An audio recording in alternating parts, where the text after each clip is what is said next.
Ձեր կարծիքով եկեղեցու շուրջ սկսված այս զարգացումները ինչ վտանգավոր հետևանքներով են հղի, որովհետև այդ սև ու սպիտակը կարծեք թե նաև առաքելական եկեղեցու մեջ մտցրեցին իշխանությունները։ Դեքս ռեժիմի ներկայացուցիչները չունեն ոչ սրբություն, ոչ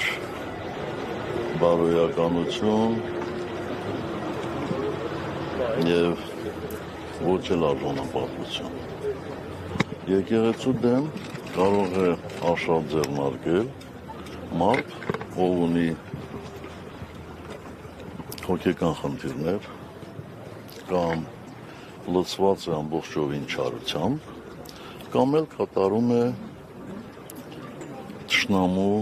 հանձնարարություններ։ Ինչ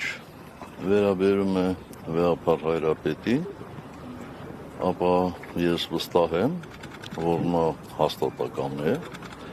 և ցանկացած պարագաներում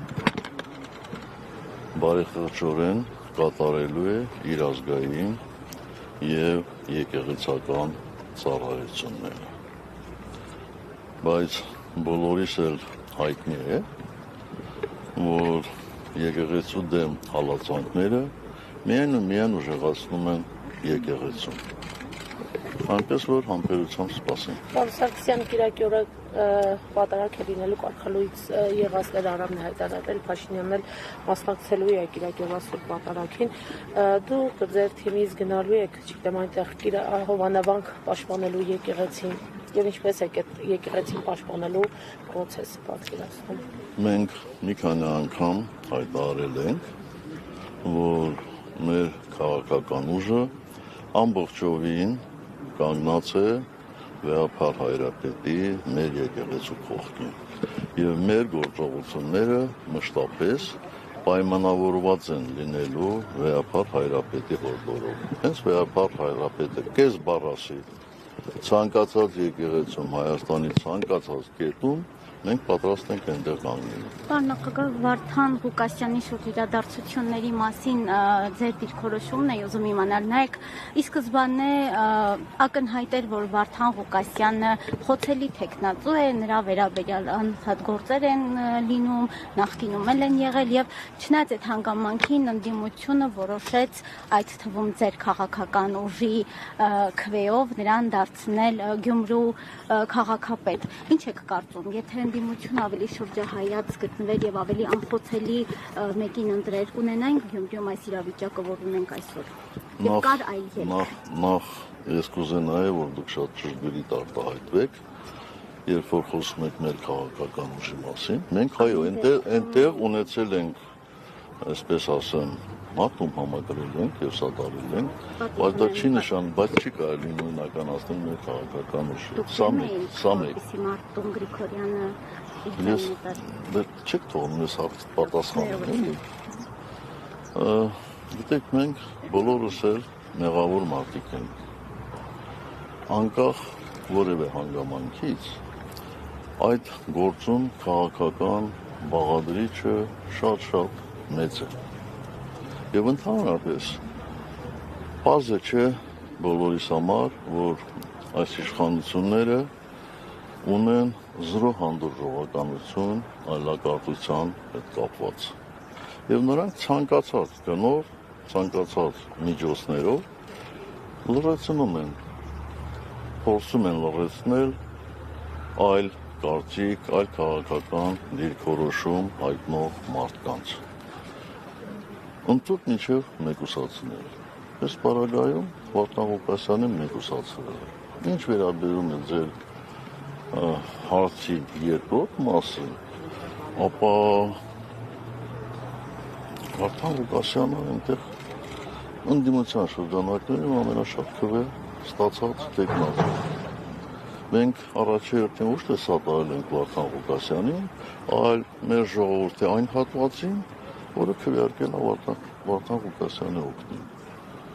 Բա ինչ անեին ձեր կարծիքով։ Ժողովուրդը կարող է սխալվել, բայց կարծում Հա, եմ, այդպես է, հիմա այդպես է կարծում, հա։ Ոչ, ժողովուրդը չի կարող։ Ժողովուրդը չի կարող։ Ժողովուրդը չի կարող սխալվել։ Ժողովուրդը կարող է ինչ-որ պահի մոլորվել, ինչ-որ պահի տրվել պոպուլիստների հորդորներին, խոստումներին, բայց չի կարող սխալվել։ Չեք զղջում, որ Կուզ կցանկանայիք, որ Վարդան Ղուկասյանի փոխարեն այլ ուժ այսօր Գյումրիում լիներ եւ այդ պարագայում կունենայիք այլ իրավիճակ։ Ես ընդհանրապես ցանկանում եմ, որ Հայաստանի ցանկացած համայնքում, ոչ միայն համայնքում, ցանկացած իշխանություն ունեցող մարդ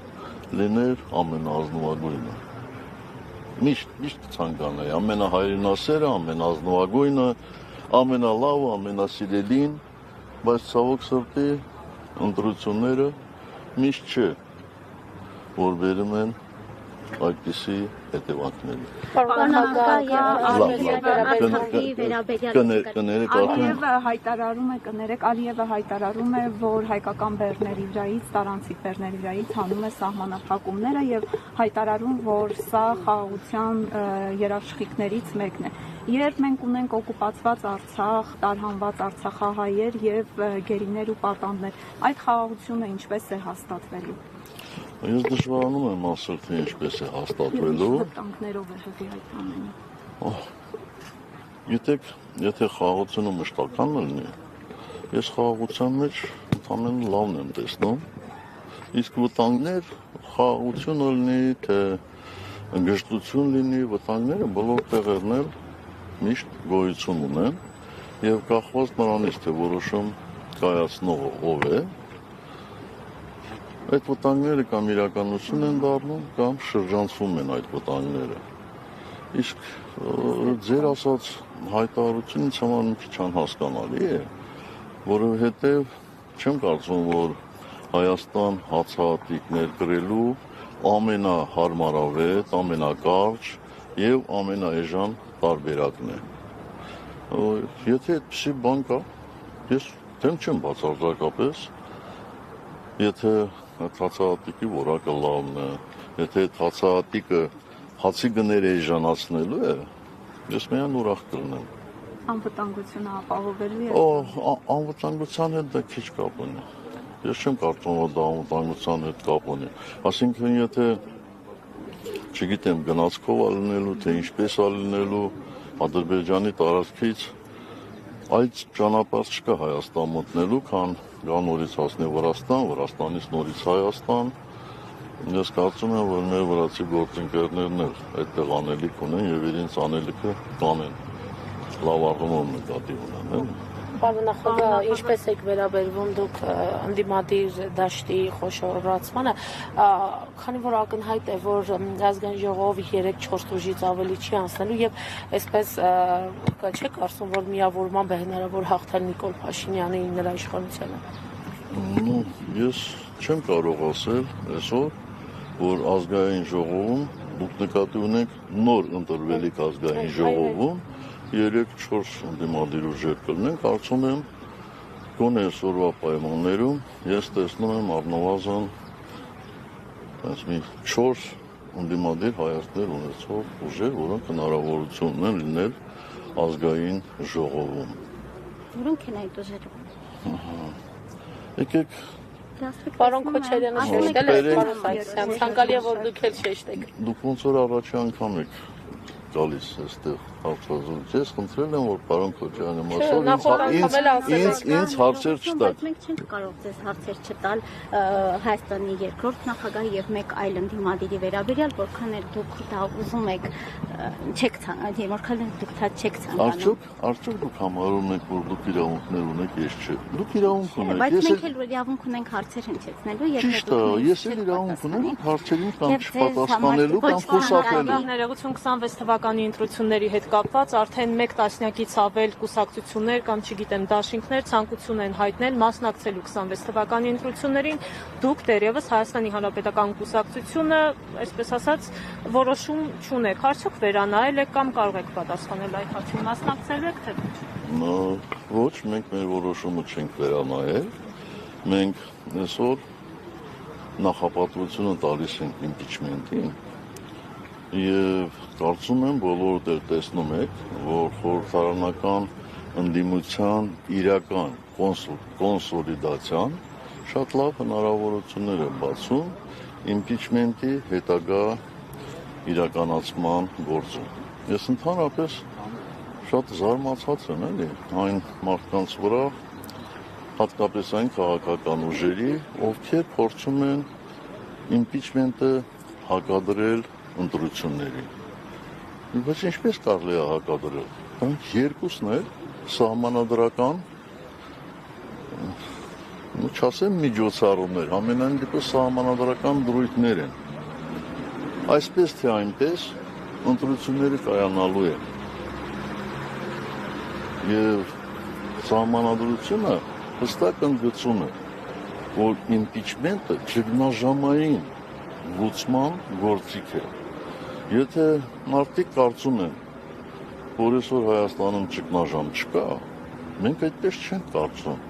Եվ մենք համարում ենք, որ օր առաջ սրանց իշխանություններից հեռացնելը միայն ու միայն Հայաստանին օգուտ է։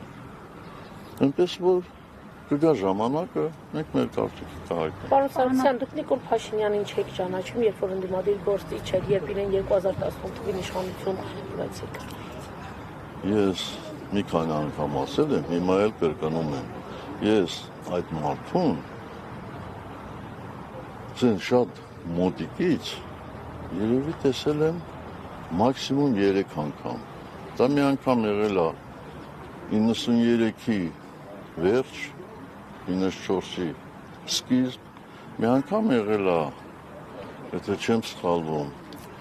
98-ին, երբ որ դատարանում ենք, այսպես ասեմ, հանդիպել, տեսել, եւ մի անգամ էլ 18 թվականի մարիոտում, ուրիշ որևէ տեղ ես այդ մարդուն չեմ տեսել, չեմ հանդիպել եւ ոչ էլ միջնորդավորված խոսել եմ եւ ոչ էլ հեռախոսակապ եմ ունեցել, որևէ բան չեմ ունեցել։ Ինչ է նշանակում ճանաչել։ Իհարկե, բազա չէ, ես տեղյակ էի այն բոլոր հեյուրանքներին, այն բոլոր ստախոսություններին, այն բոլոր շանտաժներին, որ տպագրվում էր նրա կողմից խմբագրվող թերթը։ Մինչ այդ էլ մեկ այլ թերթում, որտեղ ինքը չէր խմբագրում։ Այնպես որ ասել եք, ես չեմ պարտվել սրանց, ես պարտվել եմ շատ ավելի ուժեղ մարդկանց, շատ ավելի մեծ ուժերի։ Դրանք ուժեր էին, որոնք ցանկանում էին Հայաստանում, թե աշխարհում տեղի ունեցող գործընթացներ կառավարել։ Ի վերջո, ովքեր էին այդ ուժերը, կբացատրեք։ Ես ի գիտություն ձեզ հայտնել եմ, որ 18 թվականի մասին ես այլևս չեմ խոսելու։ Խոսելու եմ մի անգամ, մի քիչ էլ համբերությամբ լծվեք, շուտով,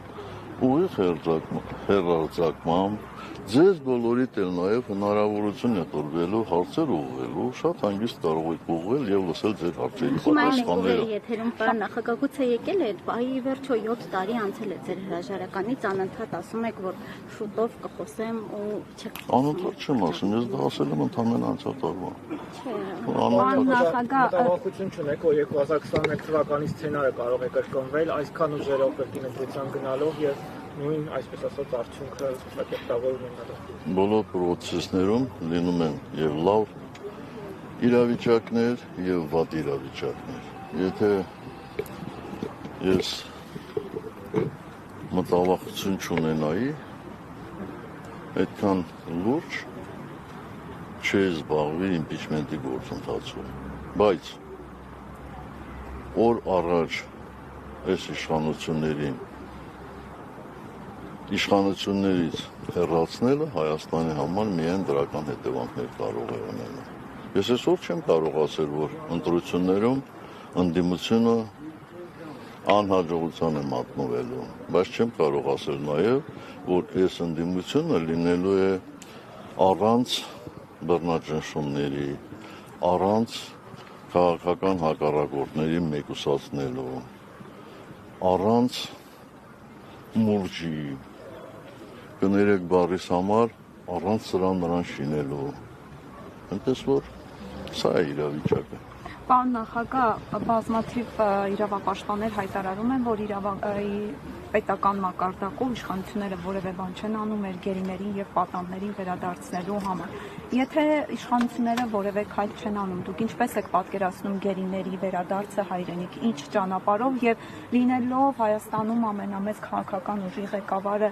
որքանով են օգտագործվում ձեր կապեր այս խնդիրը բարձրաձայնելու եւ որևէ արդյունք։ Շնորհակալ եմ կոմպլիմենտի համար, բայց մենք Հայաստանում ամենամեծ քաղաքական ուժը չենք, որովհետեւ եթե սա չասեմ, ուրիշները կարող են վիրավորվել, այսպես մեզ մեղադրել մեծամտության մեջ։ Ամենաառաջին պայմանը այս իշխանությունների, նորից եմ ասում, իշխանությունների զրկելն է, որովհետեւ ինչքան էլ մենք կապեր ունենանք, ինչքան էլ մենք ունենանք քաղաքական կուսակցությունների, եվրոպական քաղաքական կուսակցությունների հետ հարաբերություններ, առանց իշխանությունների սատարման գրեթե անհնար են տեսնում այդ խնդրի լուծումը։ Կապրենք ու տեսնենք։ Բոլոր պարագաները մինչև այդ շինծու դատավարությունը Բաքվում չավարտվի, չեմ կարծում, որ հնարավորություն կա, որպեսզի մեր գերիները ետ վերադառնան հայրենիք։ Նախագահ, եւ Արցախի վերաբերյալ դուք ասել եք, որ դուք պատրաստ չէիք Արցախի անվտանգությունը զոհել, կրկին պիտի ձեր հրաժարականի մասին խոսեմ, բայց ձեր թիմակիցները անմիջապես երբ Նիկոլ Փաշինյանը եկավ իշխանության, ասում էին, որ եկել է Արցախը հանձնելու։ Այդ հակասությունը չի առաջանում ձեր թիմակիցների հետ։ Ես հասկացա, ես ասել եմ, ես պատրաստ եմ Ես պատրաստ չէի փորձությունների ենթարկել Արցախի անվտանգությունը, հավանաբար սխալարտվեցին ներողություն։ Ձեր թիմակիցներն էլ անմիջապես հենց դուք հրաժարական տվեցիք եւ Նիկոլ Փաշինյանը եկավ իշխանության, ասում էին եկել է Արցախը հանձնելու։ Հաստատի դուք անվտանգության կամ չզոհելու համար անվտանգությունը հրաժարական տվեցիք, թիմակիցները վստահ էին, որ Նիկոլ Փաշինյանը հանձնելու է Արցախը, ինչպես է ստացվում։ Դա իրար չհակասող դեպքեր են, որովհետև որևէ մեկը լինել իմ թիմակից կամ այլ քաղաքական ուժից երբեք չէր կարող պատկերացնել Արցախի այսպիսի հանձնում Ադրբեջանին։ Վստահ եմ, իմ թիմակիցները Արցախը հանձնել նկատի են ունեցել բանակցություններում զիջումների գնալը, որը կարող է բերել Արցախի հայտնել Ադրբեջանի կազմում։ Հասկանում եք։ Ես էլ, բայց ես էլ դա նկատի ունեի։ Հենց ես էլ դա նկատի ունեի, որովհետև իմ այլ գործողություններ կվնասեին բանակցային գործընթացը։ Միանշանակ։ Դուք գիտեք, sense ոտի վրա դժվար է բացատրել, բայց դուք վստահ եղեք, որ ցանկացած բանակցություններում միջնորդները անկախ նրանից, թե ինչ չափով են իրենց շահերը հաշվի առնում, միջնորդները միշտ ավելի գնում են այն ուղղությամբ, որտեղից հեշտ է չասեմ զիջումներ, համաձայնություն կորձել։ Հասկանում եք, միշտ այդպես է, մեզնից յուրաքանչյուրը, այդ տեսեք, եթե ուզում ենք այստեղով անցնել, գնալ, մենք որ ոսկ հասնենք, պետք է շրջանցենք, չէ՞, կամ էլ այս երկու ստոյկաների արանքով անցնենք, որպեսզի քիչ դիմադրության հանդիպենք։ Միջնորդները միշտ այդպես են, բանակցային process-ը այդպես է, եւ ով կամք ունի, ով կարողանում է փաստարկներ բերել, ով որ համոզված է, նա էլ բանակցություններում հաջողության է հասնում։ Եվ պարոն նախագահ, խոսելով արտաքին քաղաքականության մասին, օրինակ վերհիշելով ձեր նախագահության տարիները, բանակցությունների հետ կապված, արտաքին քաղաքականության հետ կապված տարբեր գերտերությունների ղեկավարների հետ դուք հավասարի նման խոսում էիք, բանակցում էիք։ Այս իշխանությունների օրոք կարծես թե Հայաստանը եւ Հայաստանի ղեկավարները այնպես են անում, որ մենք վերածվել ենք ծաղրի առարկայի, օրինակ Նիկոլ Փաշինյանի պահվածքը, սրտիկները, որ ուղարկում է, երբևէ մենք այսպիսի արտաքին քաղաքական, չգիտեմ, ինչպես ձևակերպեմ, վիճակում գտնվել ենք։ Նախ ուզում եմ, որպեսզի իմ անձը այդպես բան չանեք, չմեծարեք ու չափազանցացնեք, ես երբեք ինձ թույլ չեմ տվել համարելու հավասար գերտերությունների ղեկավարներին բայց երբեք թույլ չեմ տվել, որպեսզի մեզ համարին երկրորդական, երրորդական երկրներ։ Համեմատությունը, ինչ ասեմ, որ ավելի պատկերավոր լինի, էլի, մոտավորապես ոնց որ բոլորը համեմատեք Սարի հետ։ Պարզ է, չէ, որ այսօր Հայաստանը չի գտնվում բանակցային սեղանի շուրջ։ Չի գտնվում։ Ես չեմ ուզում բերել այնպիսի օրինակներ, որ հա բերում են, երբ որ գերտերություններից մեկի ղեկավարը անվանում է այն տղա, եւ այլն, էլի։ Բայց գիտեք, արտաքին քաղաքականությունը տղայություն չի։ Արտաքին քաղաքականությունը պահանջում է, որպեսզի մարդ հաստատակամ լինի, հավատա այն գործընթացին, որը ինքը վարում է եւ չփորձի քանդրբազություն անել։ Կներեք օտարբառի համար, բայց քանդրբազություն, այսինքն հա լարի վրա այսպես խաղա, որտեղ ծանր է դեպի ծանրը գնա, չգիտեմ, մեծ հավասարակշռության փայտիկը վերև բարձրացնի եւ այլն։ Դրա համար ենք մենք այս վիճակում։ Ինժալոց երբ որ խոսեցի գերտերությունների ղեկավարներին, ես ցանկանում եմ իմ անվերապահ համերաշխությունը հայտնել այդ երկրներից մեկի Ֆրանսիայի պաշտոնաթող նախագահ Նիկոլա Սարկոզի եւ վստահ եմ, որ Ֆրանսիայի բարեկամ ժողովուրդը միշտ հիշելու է նրա ծառայությունները իր հայրենիքին։ Ես ինչու եմ այդ մասին ասում, որովհետև Սարկոզին, նախագահ Սարկոզին մեծ վաստակ ունի հայ-ֆրանսիական հարաբերությունների համապնդման գործում եւ ես նրան երախտապարտ եմ նրա ջանքերի համար, որ ներդրել է որպես Մինսկի խմբի համանախագահ երկրներից մեկի ղեկավար, որպեսզի Լեռնային Ղարաբաղի Արցախի հարցը լուծվի մադրիդյան սկզբունքների, այնուհետև հիմնարար սկզբունքների շրջանակներում։ Ինքը մեծ գործ է արել այդ առումով, ցավոք սրտի ոչ նա ոչ ես չհասցրեցինք իրականացնել այդ գործը։ Այնպես որ շնորհակալ եմ։ Պարոն նախագահ, մի հարց է, եթե կարելի է, Այդ ձեզ գրում են այնտեղից, հետո եք հարցեր տալիս։ Չէ, ուղղակի ես էլ եմ հարց տալիս, էլի բան չկա, այ լավ է։ Ալմաթայի հռչակագրին է Նիկոլ Փաշինյանը հղում տալիս այս Արցախի հետ կապված, եւ ստացվում է այնպես, որ Լևոն Տեր-Պետրոսյանի օրոք Ալմաթայի հռչակագիրը ստորագրվել է, Նիկոլ Փաշինյանը հողում է տալիս Ալմաթայի հռչակագրին եւ հայտարարում, որ Արցախը Ադրբեջանի մաս է կազմում, բայց միևնույն ժամանակ հայտարարում են, որ բանակցությունները Արցախի հարցում տապալել եք դուք եւ Ռոբերտ Քոչարյանը։ Ինչպես է ստացվում եւ ձեզ համար պարզ է, թե ինչու է Լևոն Տեր-Պետրոսյանի անունը առհասարակ դուրս մնում այս գործընթացից, եթե նա է ստորագրել եւ կներեք, Նիկոլ Փաշինյանն էլ երբեք դուրս չի մնացել եւ տասնյակ անգամներ մեզ երեքիս են ամեղադրել Արցախը դե շատ է քիչ որն է։ Դե եմ ասում, դուք լսով եք։ Ես չեմ հաշվում, թե չգիտեմ Դուք լսել եք քննադատություն, որ Լևոն Տեր-Պետրոսյանը եթե Ալմաթայի հռչակագիրը չստորագրեր, ապա մենք այսօր Արցախը չենք հանձնի, ես դրա մասին եմ խոսում, ես այսպիսի քննադատություն իշխանությունների կողմից չեմ լսել։ Ախր Ալմաթայի հռչակագիրը որևէ առնչություն չուներ, բացարձակապես որևէ առնչություն չուներ Լեռնային Ղարաբաղի խնդրի հետ։ Հիմա դրան են հողում կատարում։ Ախր դե ինքը կարա, հասկանում եք, կարող է ինքը Մազդոկի հանդիպմանը այս խղում կատարի, նա կարող է Մոնտեվիդեոյի ինչ-որ մի ռեստորանում մի հանդիպման խղում անել, դա ինչ կապ ունի։ Ես մի քանի անգամ ասել եմ, հիմա էլ կրկնում եմ, պետությունների տարածքային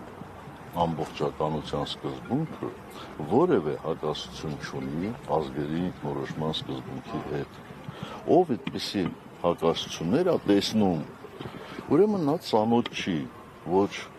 ՄԱԿ-ի սկզբունքներին եւ ոչ էլ Հելսինկյան սկզբունքներին, որտեղ սև սպիտակի վրա եւ այս սկզբունքը կա, եւ այս սկզբունքը կա։ Տարածքային ամբողջականության սկզբունքները վերաբերում են պետությունների, միջպետական հարաբերությունների, իսկ ինքնորոշման իրավունքը վերաբերում է կենտրոնի եւ ծայրամասի հարաբերություններին։ Ես մի քանի անգամ, երևի մեկ տասնյակ անգամ ասել եմ, որ մենք ճանաչում ենք Ադրբեջանի տարածքային ամբողջականությունը, բայց դա որևէ կապ չունի Լեռնային Ղարաբաղի ինքնորոշման խնդրի հետ։ Եվ որևէ մեկը, ես նկատի ունեմ մասնագետներից կամ համանախագահներից չի ասել, բայց դու ինչ ես այդպիսի հակասական բաներ բերում։ Իսկ եթե մեկի գլխում կա, որ այս հարաբերությունները, այս սկզբունքները իրար հակասում են, դա իր խնդիրն է։ Եվ ոչ թե այս հարաբերությունների խնդիրը, էլի։